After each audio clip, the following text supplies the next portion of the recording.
Hello, my name is Maurice Washington. I want to welcome everybody to another episode of Executive Talk. Those that are watching live and those that are listening later on our podcast, thank you so much for joining us in today's segment. Today, we're going to talk about portfolio development is essential. In today's marketplace, a lot of people are nervous about what's going on and what they see and how the market is performing. That obviously is raising a lot of concerns and making a lot of irrational moves potentially at this time. So what we're going to do is we're going to talk about this particular time frame and how to really navigate it and do it the right way. We want to make sure that all your moves are rational, they make sense, and they're moving in the right direction. But let's go ahead and talk about this time frame. So without further ado, let's go ahead and bring Kerri Farren with Summit Global Private Wealth with us to the stage to talk to us a little bit further about how to perceive this particular time. So without further ado, let's go ahead and bring Kerri to the stage. How you doing, Kerri? I'm doing just marvelous today. The weather's great, and there's a little noise right beside because just by the trash is coming right by the office right now. So, Go figure. Good noise to start this. It's okay. So anyway, I'm doing great. Kerri, we've had an interesting start to the year. Obviously, since January, we've gone through a lot of changes. We've gone through a new president.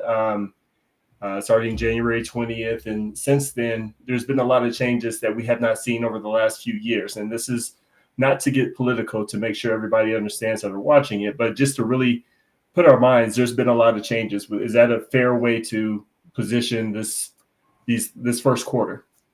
Yeah, there are definitely changes in there. It is. Every new time, we get a new president or whatever these changes that happen, there's always going to be some kind of impact in it. But when you get somebody brand new, we make these big changes, then yeah, we're seeing so many different things happening right now that we haven't seen before. And it can cause stress, but it can also cause a little bit of fun right now. People might be enjoying it, but it is a lot different than what we've experienced in the last at least 8 years. That's true. All right. And I love your positivity that you're able to say fun, but that's what makes you good at your job, because you're going to make this fun. You're going to make this time interesting for us here in today's show. So let's talk about the first and foremost kind of the emotion that happens when it comes to investment, which is, how worry impacts your investment decisions. And if I can put some shape, but one thing that we have spoken about in a lot of our shows is kind of the mental game that comes with investing. One thing that you had talked about in last month's show is a key word, which is worry. How frequently do people worry about money? A lot. I'm trying to think here. I'd say a lot. But the thing is, it depends on the kind of person, though, too. I see people that are watching the market every day. It's stressing them out.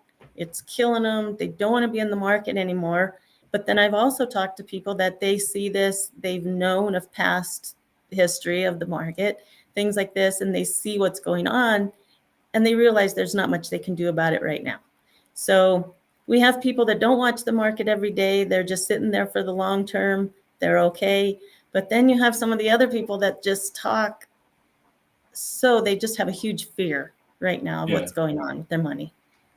And let's talk about some of the points that you gave to us to discuss, and some of the things that you've seen. You said reasons for worry and fear of investing, fear of losing money, security, fear you'll fall behind or miss opportunities, reacting to volatility, lack of knowledge, fear to commit, and also consumer confidence. So talk to us about a couple of those that really stand out to you that you're seeing during this time. One of them that I really think about first is the volatility. We had some really down days in the past, a couple -5%, -5 again, and it kept going down. And people would get afraid on those and they'd want to pull out then. And people have. But then the next day we went through here and we had a 10% return.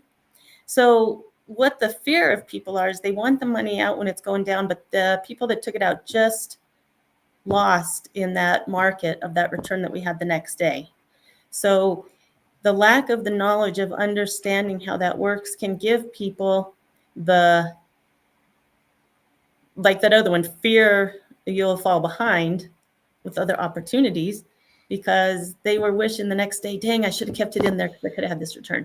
So it's something like that, that it's the fear to commit, which is also on there. They want to put the money in there, but as soon as it starts going down, they're going to take it out. So those are the kind of fears we have right now. Are they're really not looking at the long term. They're really thinking about what's going on now and what they should do. And then they have that quick reflex, or whatever we're going to call it, when the market goes down. They were taking it out, and then they missed that huge 10, 12% that we had the next day. Yeah, that's so true. And, consumer confidence is huge, when it comes to worry, because I can only imagine, Kerri, at the initial part of your conversation, when you have a consultation with somebody, the vision is always fantastic. People are extremely excited about what they perceive the future to be, where they're headed, their goals. Much like working out, everybody's excited about the end result. But it becomes that day-to-day volatility of what the day brings, which brings a lot of change, which brings a lot of uncertainty to the day, which creates worry. With consumer confidence, how much of a vital role does that play in people sticking out the long-term plan? Yeah, the consumer confidence are people that are really looking at the long term, what their goals and objectives were to begin with, that they feel more confident in what they are learning, what they have learned, what they're in, and what the future is. The other people that aren't that confident are the ones that really don't have the education, they don't have the knowledge, they don't really understand what the long term is. Right. A lot of people that I work with, maybe not a lot, but there are some people I work with that don't have that confidence in there. So even if at the original time they were looking for long term, all of a sudden it turns to short term and it starts stressing out that day. So the confidence has to come from the education and the trust that they have from the person that is teaching that and helping out with that, so that they can get to the level of where they feel comfortable. They're looking at the opportunities instead of the negative things that are happening, and just getting that, feeling of trust and stuff back in. For sure. All right. Let's talk about some other things that you had mentioned as far as what people tend to worry about as far as their impact on their investment decisions. The desire to want to control your money and also worrying can force you to lose sight of the long-term thoughts and become short-term focus. Talk about the loss of control of your money. Because I can imagine when you put money into your savings account, there's still that level of control that you can go and transfer the money back into your checking account, right? And make moves. So you're okay putting in your savings account because it's still within reach. Mm-hmm. But as soon as you put that money in the marketplace, you're trusting that it's supposed to become more than what you originally put in, right? So that loss of control, to me, seems like what drives people to worry, because you're worried about, is it going to increase or I'm going to lose the value of that $50 that I put in? Mm-hmm. Is that fair? Yeah, that's fair, because that's like the savings account. You already know it's just sitting in a savings account. But once it goes out in the market, you've got all of these different things that you can be in that you have no control of. Yes. It takes quicker to get it back out. All these things happen. So people kind of lose control, and it's like they're letting go of balloons. For some reason, that just pictured in my head. They just let it go, and then they have no control of that anymore. That's right. And because they don't feel that, they don't have the confidence. And it's not easy to take care of real quick. But I don't know, people are happy about it when the market's going great. They're going, oh, these guys are awesome. They're taking care of the money. Right. Everything's going well. They feel confident, but then all of a sudden it's going crazy and they feel like they have no control. And so it's from one extreme to the other. Yeah, that's right. And that is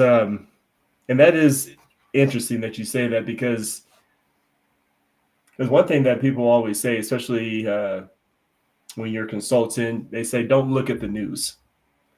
Because looking at the news, because there's a level of like 90% negative almost, right? It's almost like nothing is good happening in the world. Mm-hmm. But there's only 10% of the time that things are good. You know, when the weather comes on and it says it's going to be 70s all week, like, okay, well, that's a bright spot in the world.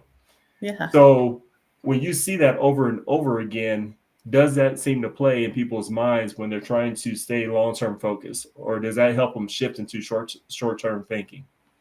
Yeah, I think it definitely turns them to the short-term thinking, because what they see on the news, it's not only negative and bad, but you have all sorts of different channels that are going to tell you something different, but it's all Yes, still negative. It's there to scare people. It's getting control of the people in sure. there. Um, and it was just making me think that the news is just, it goes to way too extreme, because like when they had that really bad flood and everything in Tennessee just Yeah. recently, and they said all these bad things on the news. I mean, it was bad, but I called my friend in Nashville and she said, we have a lot of water, but it's nothing to compare what they were saying on the news. She's like, it's not as extreme as what they're saying. So it made me think of the news, but people are still going to listen to it because they watch it all the time, and it puts that freak into their mind, and they continue listening to that. Yeah. They don't stop, or they don't look at somebody else's opinion on that. Yeah. And that's true because, again, I'm not, and I want to make sure people that are listening know that I'm not coming down on the news, neither is Kerri. It's just your perception at the time, especially when you hear the market is down, you have your money out there, but what goes through your mind at that very moment is panic. And it feels like the panic is, I might as well just have that money in my pocket than put it out there to lose it. And you start making rash decisions at that particular time. And so that's what I'm alluding to in this example here when we talk about the news. And let's talk about a couple other points that you're talking about when it comes to worry, because this is good. This is, again, for people that are struggling during this time. Regret is far more worrying than fear, thinking later about where they messed up. People now seem to live longer and are afraid of losing money. And we'll talk about this point here later on, but 200,000, is that really enough to retire? So talk to us, because this is where the brain shift comes in, folks. Talk to us a little bit about these points here, Kerri. What's the importance of them? So when you look at that, regret is far more, worrying than fear. Yes. Because if you have that short time fear, it's just for a short amount of time. But that in the long run, you have that huge amount of regret as you're seeing what's happening to that. So when you look at the, longer distances of that, or the longer time frames, then the regret comes later. And what they're seeing is what they could have missed. They look back at what they could have missed instead of more of what they're doing now is, look what I've made. So Yes. they're comfortable with that, but the fear of that and the regret from not doing, the right thing, hopefully that fits you, is they look back and say, dang it, now I'm worried about later. Now what's going to happen later because of that little bit of fear I had at that time. Yes. And then that same part is that the people seem to live longer, and it's like, wow, I didn't realize I was going to have like 40 years of retirement because of what I learned before. I thought, what I'm doing, and we're going to go over some more of this stuff later, but it's like, what am I doing now? That's going to fit in my future because that's what's been happening. But right now, they're looking at their retirement plan and they're like, oh my goodness. Now, with not only with the market doing what it's doing, now what happens? I live longer. What am I going to Yes. do? That's right. That's right. All right. Well, let's go ahead and get into the nitty gritty, because we talked about worrying. I know people are there. They feel a certain way, and hopefully those that are watching you're starting to shift gears, because that's exactly where Kerri is taking you, to this moment of shifting gears and not being so consumed with worry. Now let's talk about investing. Let's talk about where you are currently, and let's figure out how to stay with the plan. And so, process to successful investing. Kerri's giving us these points here of identifying goals, pick the type of investment, brokerage account, retirement plans, IRAs, open account and put in money, pick investments, communicate, trust, and relax. Beware of the temptation of DIY. So let's go ahead and start to take us down the path of identify goals, Kerri. Why is that the starting point? Okay, so when you want to first start sitting down and looking at your financial whole strategy, what you want to see in your life, the first thing to look at is pretty much when you want to retire, what kind of things do you want to do? Put these goals together of what you want your future to be. Because then once you have those ready, then we can go in the back, go back time and start looking into making the financial plan for that. But you really have to have your goals on there. If somebody wants to just go and put in money into the market and they have no goals on it, they don't really know where it's going to end. Sure. So the very first easy thing is to get down there, identify the goals of what you want out of your investments, what you're looking for. And then the next part, and these are when kind of a financial person that understands this stuff can help, but you can kind of go in, pick the type of investment you want. Again, this depends on, okay, what's your fear level? What do you want to start with? What are your goals? Some people just want to start with something simple. Some people are like, okay, I'm ready to go. So that's when I talk with clients about picking the type of investment that they're going to want to work with. Once we figure all that out, then of course, now comes the time that's kind of scary. Let's open the account, put the money in. I help with people pick the investments depending on their risk level, time frame, what they want to do. And then the biggest one is communicate, trust, and relax. And in this situation, you really want to communicate with the people that are helping you with this. Keep up to date, communicate often, especially depending on your fear or not, and really keep that communication going. And that's just kind of the steps we go through on that is the process, but starting from the base and going all the way to the end, and then the temptation of the DIY. Doing yourself, huh? Yes. So yeah, it's totally through the whole thing. The easy part is that, identifying your goals, getting through there. Middle part's kind of the hard part, understanding it and where to put it.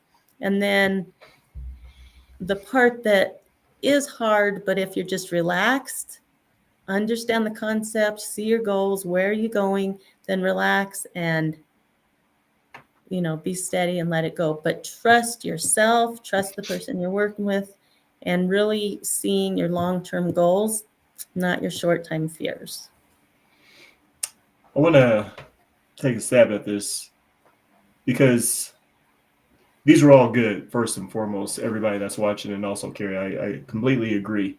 But let's talk about some of the pitfalls. Identifying goals. Identify how good you are as far as keeping goals. I'm going to challenge everybody to really ask yourself as an individual.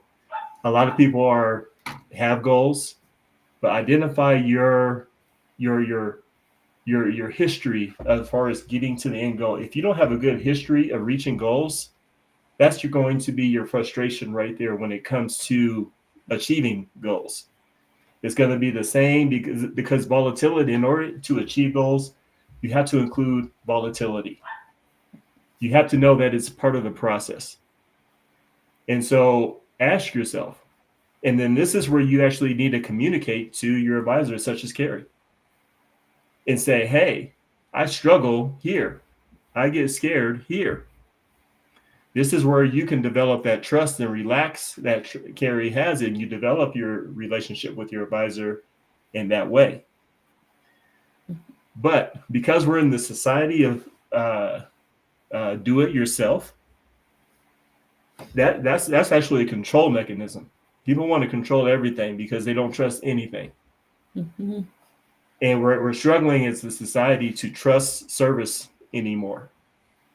And we have a good service provider such as Kerri to help you get through these volatility. Well, then here's your situation where the volatility just it really activates your temptation to do it yourself. Mm-hmm. So I would advise everybody when Kerri's talking about these things, she's saying it real simply, but it's harder than what you think. because we all have ways of doing stuff that are, I don't know, we get in our own way. As consultants, we get in our own way. Would that be right, Kerri? Yeah, that'd be exactly right. And as you're talking about this, these things are coming up in my head, of goals. Yeah. And this one, you can look at it a different way. As a marathon runner, I Okay. had a coach, and the coach would explain what I need to do, this and this, how it goes. And if I miss anything in the middle of that, thinking, oh, I can do this on my own, Yes.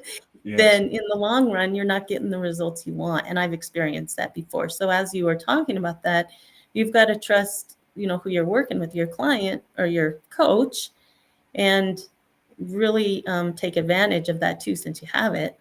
But that just reminded me of a time when, in an instance like this too, is really know what your goal was. Mine was to finish a marathon at a certain time. So what do I have to do exactly to get there, and not ditch out of it, and continue to listen to a person that's an expert at it, that's helping you out. So that's just another more simple goal that some people can look at it, because that's much less stressful than money. But it's the same thing. Like you're saying, it works the same way. That's it. And that's it. And that's the transition here, folks. So it's one thing to look at the market and be worried, and listen to the news and be worried. But then now the second phase is, how do you handle that worry? Does your worry go above and beyond your goals? Have you done that before historically? If you have, that's something that you tell your advisor. When I get worried, I shut down. I don't do anything. Of course, you don't want to. You want to be stoic. You want to feel like you're brave and that you got it together. But everybody has bad habits, and bad habits don't just stop with whatever in something in particular. It shows up everywhere. Mm-hmm. So, and that's the type of conversation that your consultant needs to have in order to be amazing for you. Your consultant, if you show up as stoic, he or she's going to assume that you already got it together. So part of that's that communication to help develop the trust and help get to the point where everybody relax when volatility hits. So this is what we're talking about as far as being successful at investing, not just investing, but be successful at it. Kerri brought us an example here of investing $50. Go ahead and take us through this chart, please. So I wanted to bring this up as something just very simple, just to start people to kind of see what can happen, what has happened with historical numbers, things like this. So this is just a basic example of putting in $50 a month, having an average I think we ran this at a 10% growth, but this is average. It could be more, it could be less. And the market goes up and down. So your investment will never look like the graph, just, constantly just going up. But this is an example that shows if you take the time, even just a little bit, you can gain money pretty well in the long run. It's always going to go up. The market always goes up. You see those ups and downs in there, but you're always seeing it grow. So that's what that shows. It's very simple.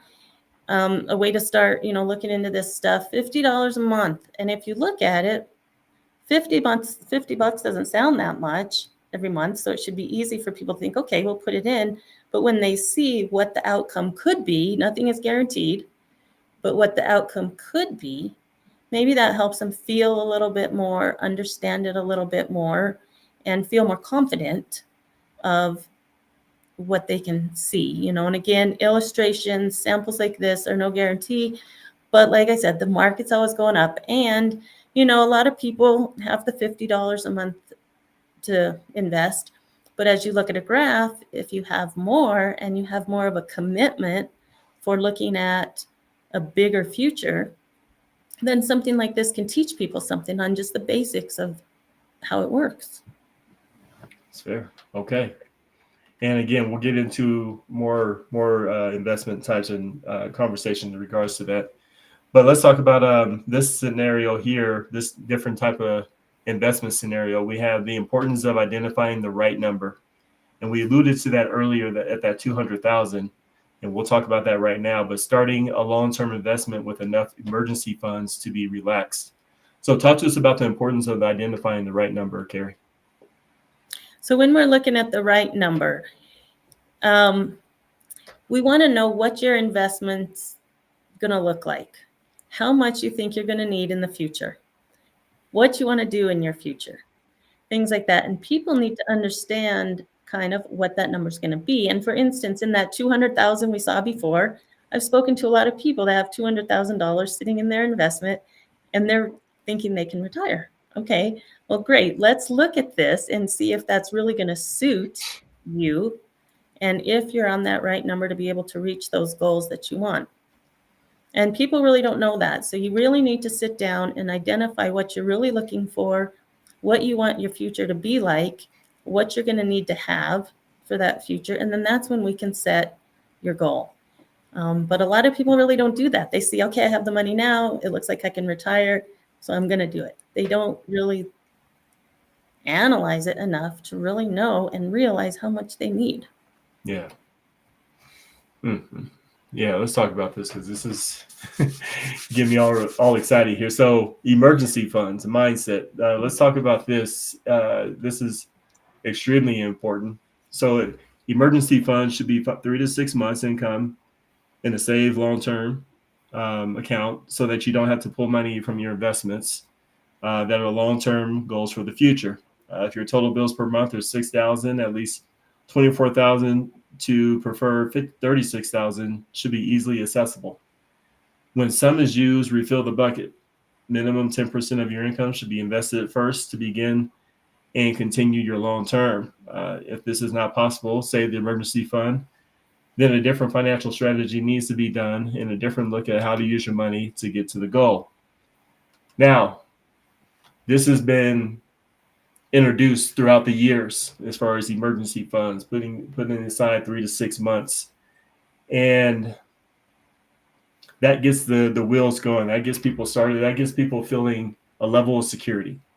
That actually takes away that security because you know that you have this buffer there. And then when somebody like you comes to the table and says, hey, let's invest, let's do something, you know that you have your emergency funds over here on your right side. So that way on your left side, you can go ahead and participate and potentially get more.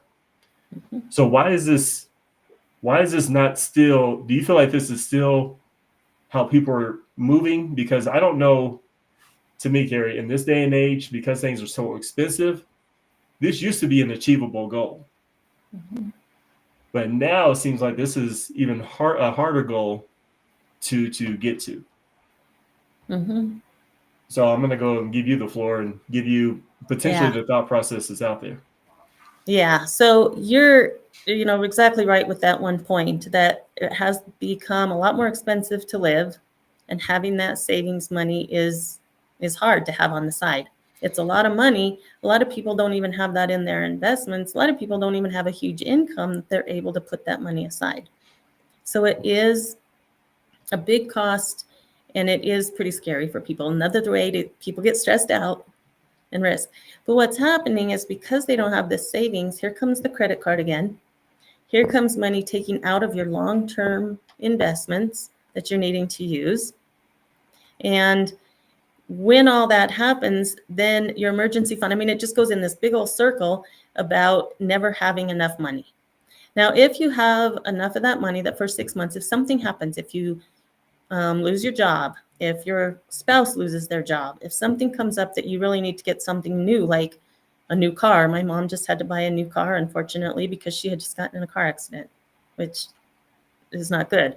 But she had to have that extra money sitting there, and thank goodness she had some. And then we always want to keep refilling that back up. So when you're looking at your investments and where you want to be, of course, we're looking long-term, and we're going to talk more about that, look at long-term. But we need to be able to have something invested for you, easy access, easily, to get to when you have these emergencies. And that's what it says on the 10%. The first 10% of your income should be invested right into that emergency fund. So you have that. And when you use the emergency fund, you're able to fill that up again. But continue to watch your long-term investments. Just continue to grow. Keep your hands off. and don't do anything. And example of this, I'm working with a lady. She's a wonderful lady. I love her. And we sat down to do all these long-term goals. Well, she doesn't have the emergency fund.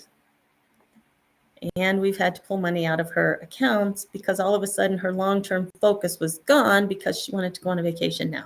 So an instance for this is even that emergency fund, you can still kind of have it as your fun money, not just emergencies, but be able to do what you want to do without using your credit.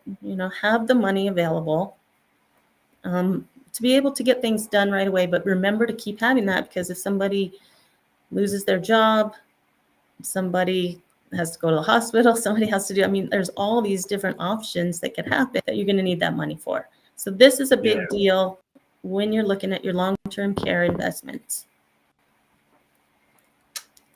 Kerri, as you're talking, this is what comes to mind. Here's why it's always been sounding good, but never gets executed in my mind. Ideally, this is the scenario that you want to be in, but rarely, especially if we're identifying our goals, do we identify our lifestyles. Mm-hmm. Our lifestyles typically don't match hitting these type of goals. Mm-hmm. Our lifestyles can be fun heavy, meaning I need to travel every 3 months, or I have kids. We have kids and our income has changed. Mm-hmm. And they're getting bigger. their outgo hasn't changed. Mm-hmm. We had to buy a bigger house so there's some things that change because life has changed and your income has not changed. Mm-hmm. And you can find yourself fairly easily underwater just because of life and how things have changed. Mm-hmm. But when we assess and identify our goals, we never talk about the what ifs things can happen. Mm-hmm. This is what emergency funds are for, is for the what ifs. But typically we don't know what those what ifs are because we're always talking about from a vision of things are going to be fine. Mm-hmm. And I just want to throw caution to the wind because, again, when we talk about successful investing, we got to take a step back and think about how we do our day to day and be a really honest assessment to that. Is that fair to say, Kerri, or is that a little far-reaching? Yeah, it really is, because people don't really know what they're going to need. And when you're talking like that, it kind of reminds me of people spend a lot of money going to Starbucks every day, or spending money way too much where they really don't need to all the time. So they're not looking again at the long term to be able to have that cash available. Yeah. People are just looking short term. They're wanting things now. They're not understanding it, and they're going to look at the future later. Yes. And like we said earlier before, it's even hard to save up money to do that. People are using their credit cards just to do that. So it's just becoming this big circle of not really knowing your goals, not knowing where you want to be. And if you don't know that, then you sure don't know how to save money now. Sure. All right. So then identifying the right number, promised everybody we would come back to it. It was talking about the 200K. And so let's talk about this, identifying the right number, because this is where life has changed for us. Because, I don't know, you'll explain it to us in a minute. Let me go ahead and read this narrative to everybody. Identifying the right number, where you are now, where you want to retire, how much is needed to live comfortably, at what age, and all these things you want to be doing after retirement: travel, spend time with family, etc. Many of the baby boomers have retirement plans that today may not be as good. So when calculating them, you're able to add pensions, Social Security, and 401ks. Today, most companies do not give such great retirement plans, so more of the retirement money will have to come from your own income. With the process higher now, a lot of children aren't leaving home until the 20s, so saving might start even later. So 200K, I'm just going to throw out that number since we had talked about earlier. That's not a small number whatsoever. If you have that saved up, if you have that in the bank, that makes you feel very good. You've achieved something for sure. That is a deceiving number in my mind. because it doesn't answer your lifestyle. When we talk about an annual year, let's say your average monthly outgo is about 5,000. That's about 6,000, or was that 60,000 by the end of the year, and that cuts right into that 200K if that's a retirement. So talk to me about this identifying the right number. That's where my mind goes, but I want you to shape it because obviously you know better. So talk to us. Yeah. Well, yeah, just kind of a review on that 200,000 and what you said, $60,000 would be your regular income. But if your bills were, came out at 50,000 a year, that money is going to be gone in 4 years. 4 years. So the very first thing you got to look at is, okay, so for one thing, let's at least, if we only have 200,000, let's at least look at some kind of investment that we can grow that. So maybe we can just be living off the interest, which wouldn't happen on 200,000, but that's an example of some different options on how to look at that and live, and also change your perspective and how much you're going to spend in the future. But $200,000 does sound like a good amount of money. It really does when you look at it as the number. Yes. But you don't look at it as how fast it's going to go away. That's so right. it's just something that people have to really sit down and learn about and understand how the money works, how it's going to grow, when you can use it, how much you're going to need. And you just need to really think about, okay, how much am I going to need? And 200,000, it seems like a big number now, but after retirement, that's not a big number anymore, especially once the prices are going up everywhere. If things change, you want to move, buy a house, any of that, things are changing with every day there's a question on what's going to happen again tomorrow right now. Yeah. And so if you have $200,000, you feel comfortable now, but you really need to sit down and look and see if your goals are going to fit that 200,000, because it's different. Like it says in here, with all the retirement things, a lot of people like, our age, we've grown up with the baby boomers on our parents. And I was just talking to my mom yesterday, and she still has a great PARA, which is a Colorado teacher kind of retirement plan, Social Security, that kind of things. They still had that pretty good. And so when we talked about that, she's doing pretty well. But today, a lot of these companies don't have these things. So people are really going to have to plan on their own money to be able to retire, and just have maybe, the Social Security or any other kind of retirement plans is kind of like the cherry on top. Yeah. But you have to have pretty much the basis of what you're going to need to retire. Absolutely, Gary. And I'm sorry, I got so deep in thought in what you're saying. It's interesting because, and this is not coming down on America, it's just what the facts are. The retirement age that is given to us per se is 65, or I think it's changing to 67 here, probably in the next few years or whatever. But let's say 67. That's the age that is given us to retire. When you say when people are living longer, that means you have a longer time for things to go awry. Yes, you have time to have fun, but you also have time for health to come into play. Mm-hmm. Yes, you can have fun, but you also have your kids who may still want something. One thing that you have said in one of our shows is to live in a retirement home is about $10,000 a month. Mm-hmm. So if you ever have to be in that situation or put somebody in a retirement home, that chips right into that 200K. And if you're living longer and those options aren't there, and retirement may not be as high as you expected it to be, you're gambling with time. Mm-hmm. And I think that's the thing that I'm getting out of what you're saying. And when we're talking about successfully investing, we have to actually start looking at time and circumstances. And it's almost to that point where there's no choice but to invest, because if you're at a specific income year after year, that only gives you a specific amount that you can do annually. Mm-hmm. So that means you're going to have to make up that difference somewhere else, right?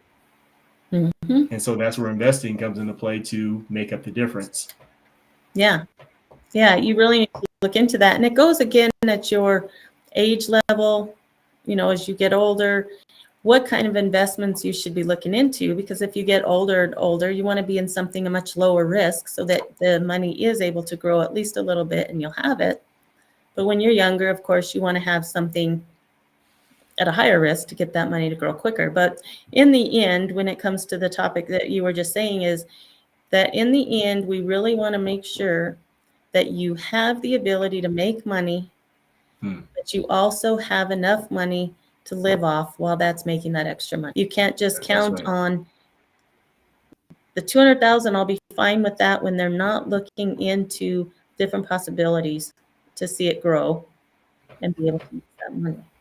So they really don't kind of understand the market itself, how it works. They get freaked out, but when they see that money, it's just the 200,000 again. Like I said, it's just a lot of money at the time, but they're just not understanding it. And the older you get, the costs are going to go up for everything. So the money is going to be a big difference. What's worth 2,000 today, when you retire in 10 years, is probably going to cost you 5,000.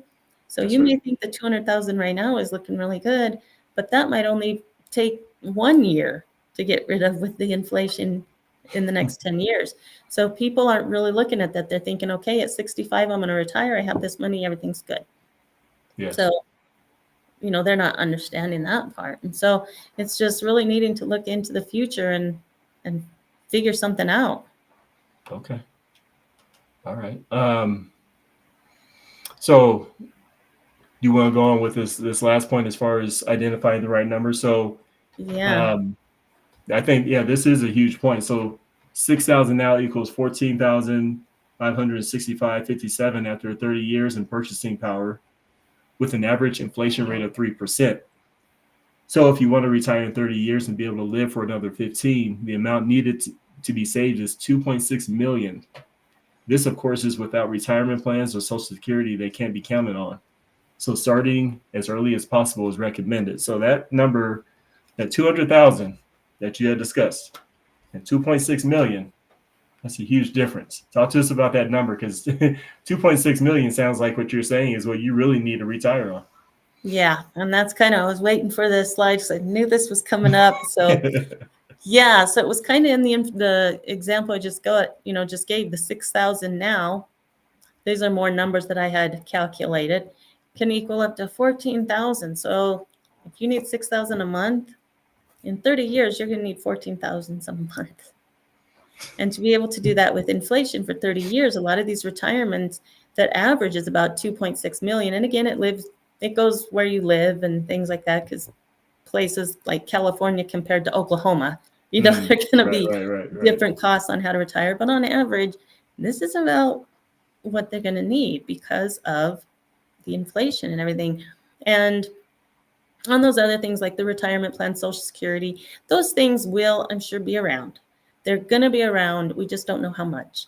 So you always want to at least know that you have that money set aside that you're going to need. And that scares the heck out of people. But, reality is reality. And so, again, we compare 2.6 million to the 200,000 that you thought you'd have. This is why people really need to understand, talk to somebody, learn about it. And this can help the fear go down a little bit. I think the fear is going to hit really quick. Crap, 2.6 million. There's the fear right there. How am I going to do it? There you go. But that's when you can sit back. Let's look at it again, talk about it, explain it, and let's make a different goal objective. And maybe when they're seeing those numbers, they're thinking, okay, I need to do better with my saving now.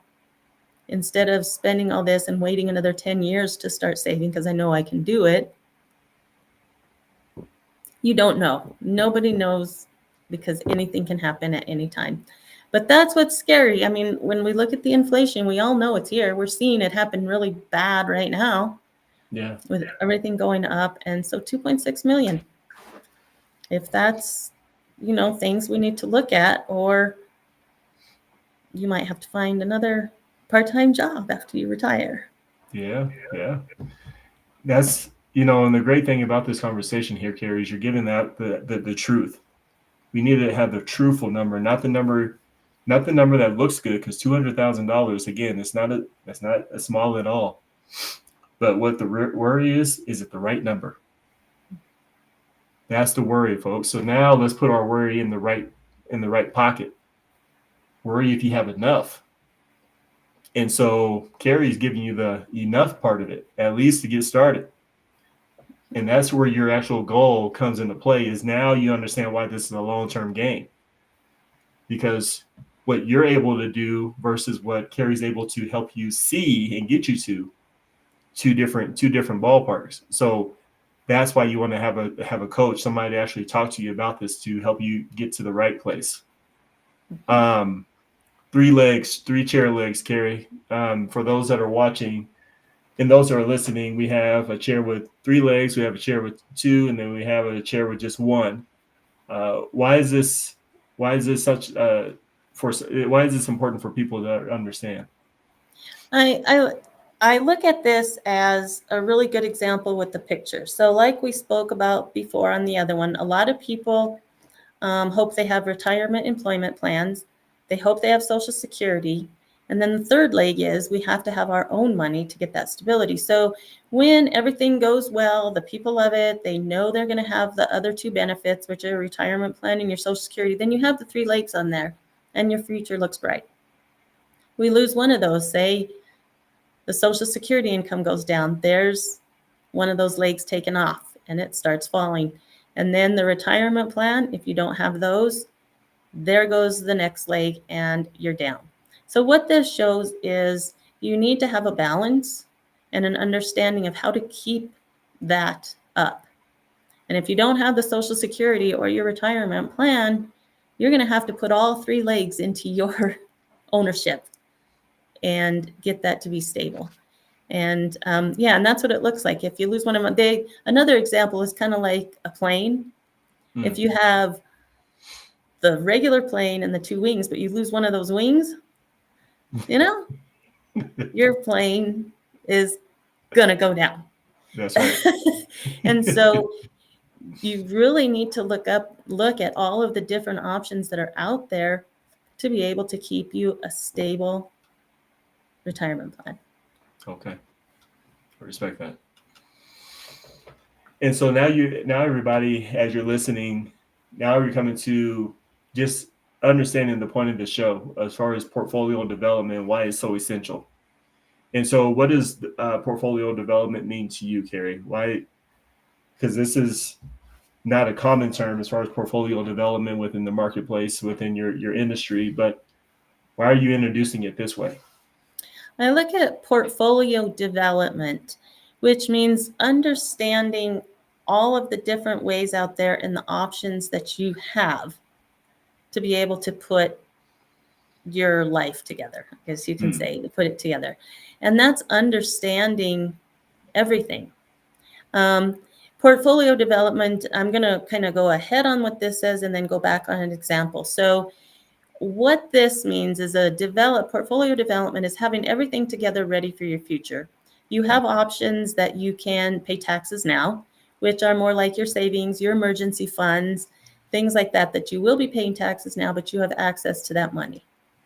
The tax later is definitely your retirement plans, which we've been talking about, all your 401ks, IRAs, other investment plans that you can use for retirement, but you'll get taxed later on that.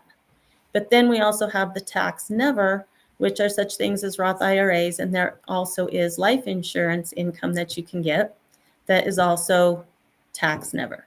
So what this shows is a good diagram of if you have everything equally put into each of these sections, then we know where you're going to be in the middle of the time when you want to start taking money out before retirement.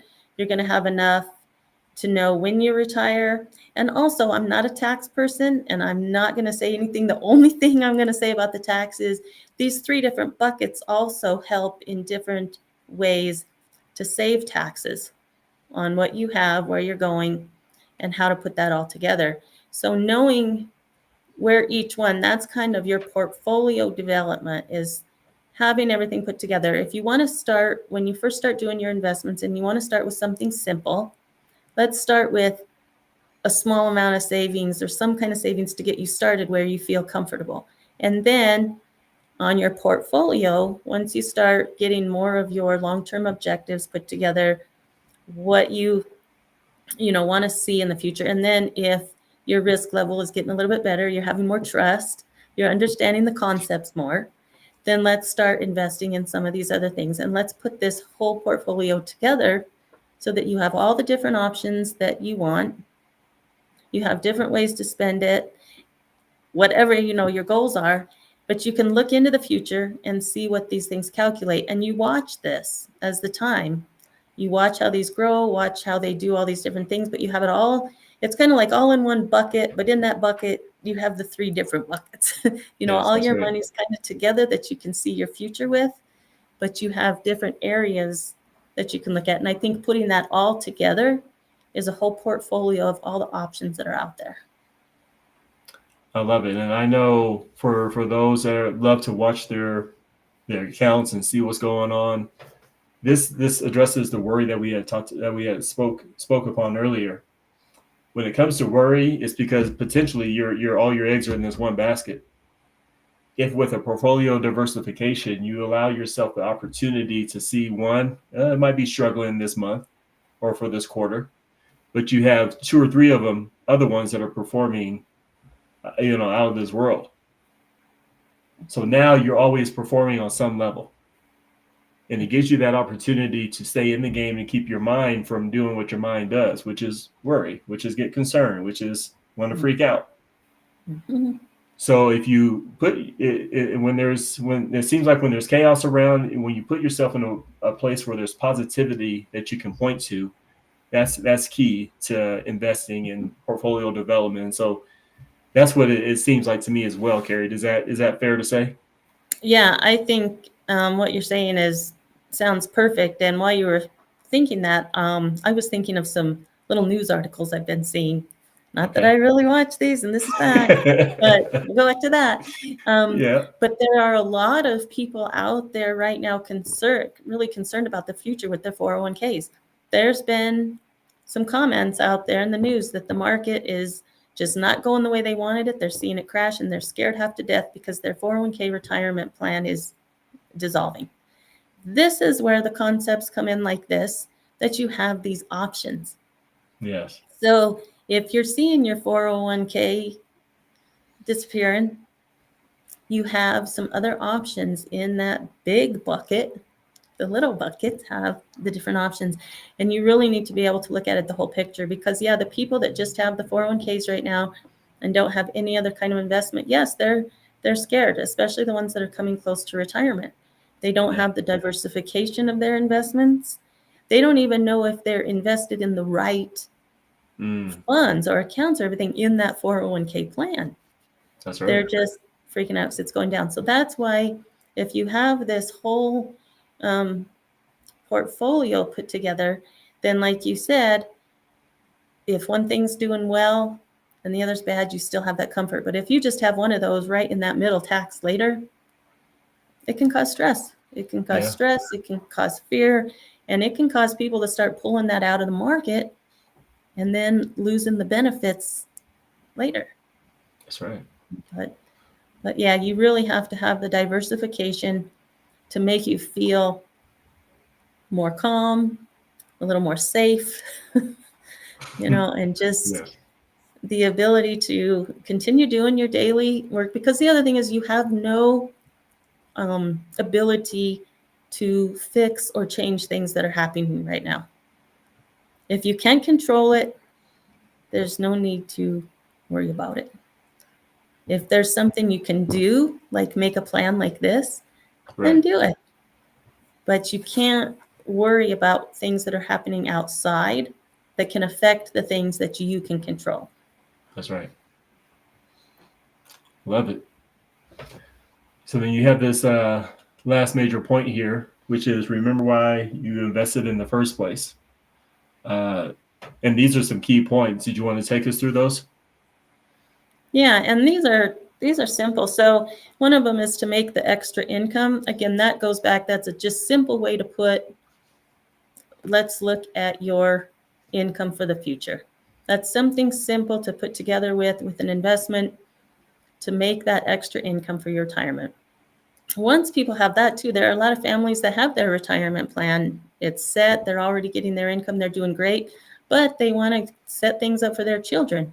A lot of people have money set aside for even grandchildren's education, things like that. When you get to the point where you're comfortable with what you have, then you have the ability to help out and give to family. And then the last one, people who make the most out of the market have portfolios and they have the long-term focus, just like we talked about with the slide before that with the different tax buckets. And it's just, remember again why you're investing in the first place. You're not investing to go on a vacation next month and take all your money out. That's not the reason you're investing. The reason is you're long-term, so you have a comfy retirement and you can live the life that you want to live, not have to live stress day by day by day, every day for the rest of your life. Kerri, I'm going to throw this out here, and then we'll go on to the last point. Is part of the achievement of money and investing is to finally stop worrying about money? I want you to think about that, because money, when you don't have debt, when you don't have a mortgage, all you have is taxes.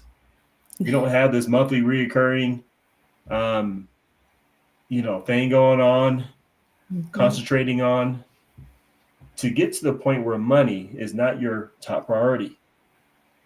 Because I don't think we actually realize how much of a top priority money is to folks and to us. Mm-hmm. It overrides a lot of stuff. Let's be really clear. If we really want to be honest, it overrides a lot of stuff in our lives.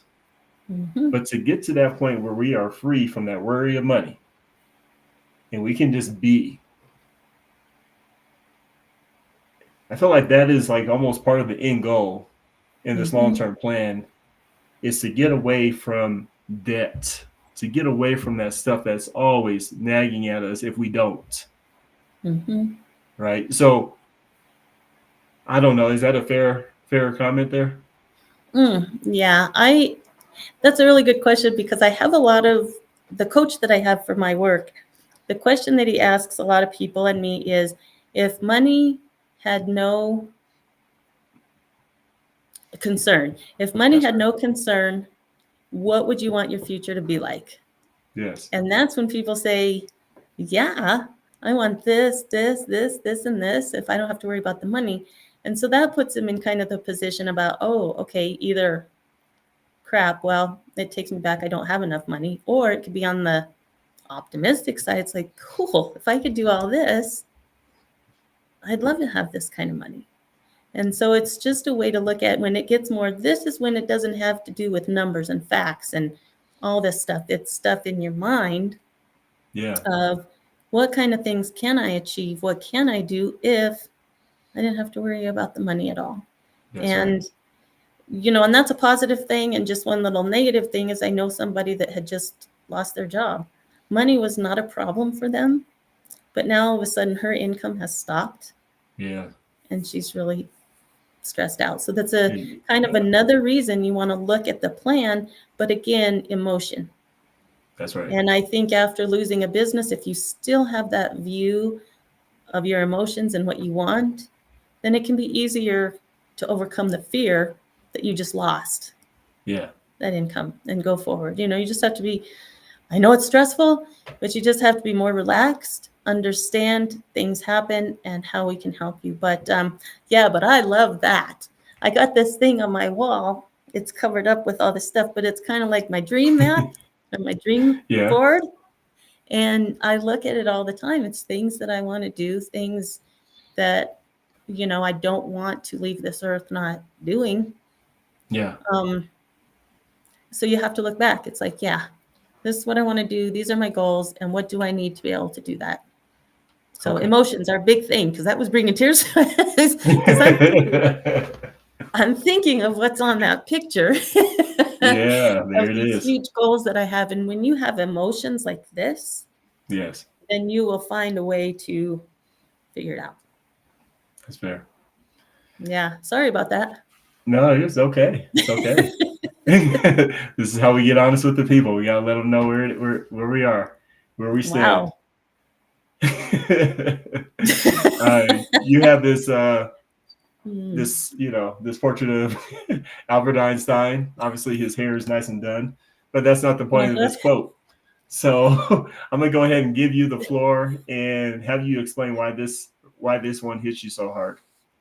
Yeah. So on that, it says the compound interest is the eighth wonder of the world. He who understands it earns it.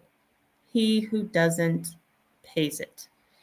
So what that's telling us right now is this person he kind of knows what he's talking about. He's got the plan of his own. He's made the money and he's taught us how, in his own way, how to do this. But this is a sign that just says, hey, let's look into this. Because if we understand where we're going, understand the concepts of everything, understand the realities out of it, understand the future, all of those kind of things that you can look at, you can change the world. I'm just going to put that in there. That popped in my head. You could change the world for yourself. If you don't understand this, if you're too afraid, if you're not going to do anything, you don't want to have this other wonderful world of yours, then you're not going to do it. And what I enjoy saying that is you can put that in any way possible, whether it has to do with your money or what. You have to participate in what things you want for your future to happen, the way you want it to be. Yeah. And you just have to know that that's available. People just they have to get it.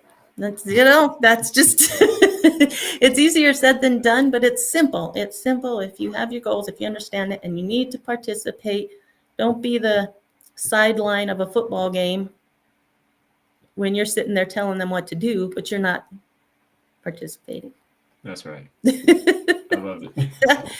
Yeah, which I'm sorry, but I do it to the Denver Broncos. So, I'm saying that to myself too. But, but that's kind of thing.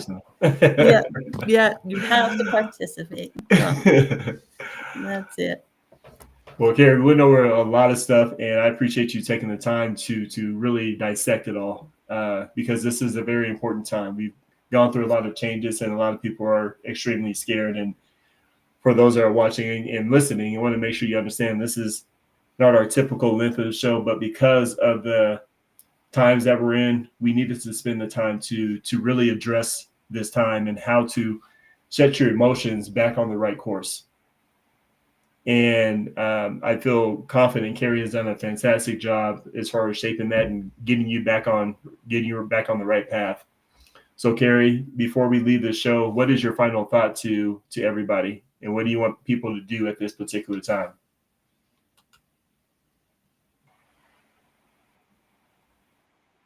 Hope I'm back on here. Yeah, I can you're see. back on here. Okay, it locked up there for a minute. So,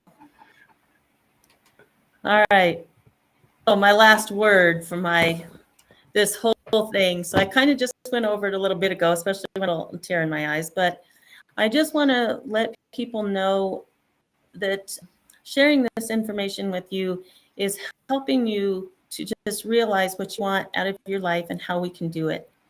I'm here to support you because I know people are there with fear. I know people that are really shaky about the future, but if we can just really sit down, look at your goals, look at your objectives, really feel about what you want and make you more comfortable about what you want to see in your future, then that's definitely what we can do. Because all of it is kind of, when I looked at it before, the main point is all emotions. It's all your own fears, your own feelings that help determine your future. It's not just numbers. It's just not money. Just there are different views on it. So I'm here to help with that. Get your mind settled down and help you grow in your future.